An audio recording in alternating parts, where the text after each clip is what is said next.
Well, with more on the visit from President Macron, we are now joined by Ferry de Kerckhove, Canada's former High Commissioner to Pakistan. Mr. de Kerckhove has also served as Canadian Ambassador to Indonesia and Egypt, and in 2006 was Prime Minister Harper's representative to La Francophonie. Mr. de Kerckhove, thank you for joining us today.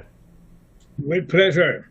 You know, as we begin our discussions here, I note the fact that the communique that we have from the two leaders today, it begins with Ukraine, the two countries, the two leaders reaffirming that they'll be there for Ukraine as long as it takes. Without a doubt, that is assuring for Ukraine. But I'm wondering if this was also an important assurance for France to get from Canada. Well, I think that there's an important element, not just France and Canada, but also the message to the US, the concern about Donald Trump taking over and all that. There's a lot of anxiety around the world, and I think that it's perfectly normal for the two leaders of France and Canada to actually put an emphasis on the Ukrainian side, on the defense relation, although there are some gaps there too. But I think that the insistence on Ukraine is absolutely fundamental, I think. And that's the first leg of the series of communiques that heightens, in fact, defense cooperation to a point which we haven't seen in ages. Well, and to that, when you go through the communique, they not only mention the situation in Ukraine, they also mention cooperation, mutual support in the Indo-Pacific, as well as the Canadian Arctic. What does that say about the security challenges that both Canada and France are now facing in those regions? Well, I think the Indo-Pacific has two legs, if I may. First of all, the concern we have with might go on in Taiwan, and to what extent, again, is the support of the U.S. if Trump wins going to continue. All of these issues are up and up.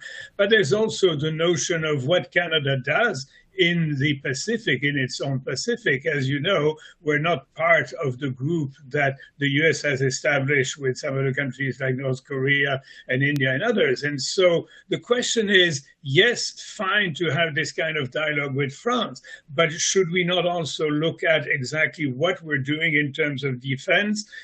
What is it that we are doing in terms of modernizing our forces? We're still waiting to, our problem in Canada is always the same. We do a lovely review of our defense policy, and then we hopefully one day do a review of our foreign affairs policy. But in fact, it's not happening. We've never combined the two. We've never developed a real, what I would call a real military operational and security strategy, which is something that I've written about for many years.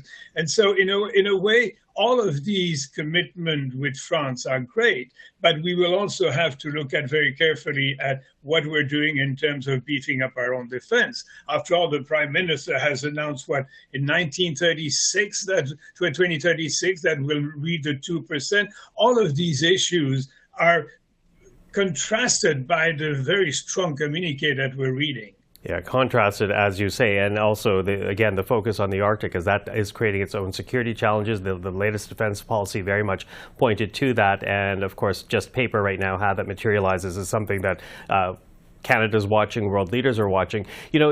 So we'll continue to watch this visit to see how that kind of languaging emerges. But I also want to talk a bit about the French language, because part of this visit seems to be as well from the French mission is to emphasize and to foster French language outside of Quebec. Why is that important for France right now? Well, France has always attached a certain importance to broadening the ability of Canadians to express themselves in both official languages. I remember helping a Minister of Education of France to actually bring some people into France and back and forth all the way to BC. I think we cannot forget that Canada is indeed a bilingual country, but it's nested in a majority English language speaking. And I think with what has happened recently in Quebec, particularly towards university like McGill and others, there's a host of issues there that have to be looked at. I think it's more important to look at indeed the relationship between Canada and France with respect to strengthening the capability of the French language in Canada, then there is to spend a lot of time on the Francophonie, which the two leaders will be attending, I think, Cotteret-Livret in France in a few days. I think the Francophonie side of it, if I may say as a former Sherpa, is somewhat less important than the cooperation in terms of the French language in Canada. So the bilateral overshadowing, in fact, the more multinational effort there. Finally, Mr. de Kerckhove, it's hard to ignore the fact that President Macron and Prime Minister Trudeau have always seemed very comfortable with each other. How important is that personal relationship as they tackle all these issues, security as well as the French language? I'm glad you raised that because, after all, they're the same team. Trudeau came 2 years before Macron came. I think they've got this kind of communality, the same kind of travail that they have to go through.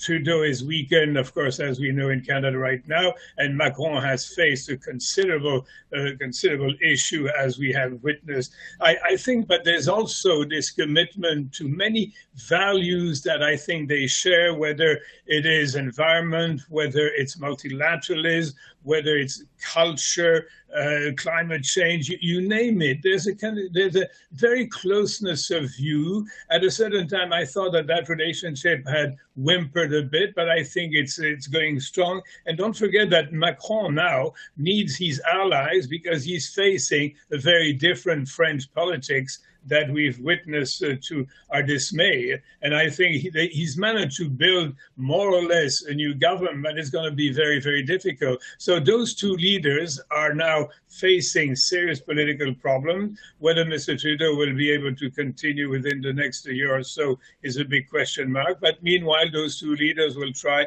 and work on all those fundamental issues. And again, with the eye fixated on the American election. It's the only thing that matters in the eyes of those two leaders right now, over and beyond, of course, their respective policy that they have to grapple with. Ferry de Kerckhove, I so appreciate the insight. Thank you for all this. With pleasure.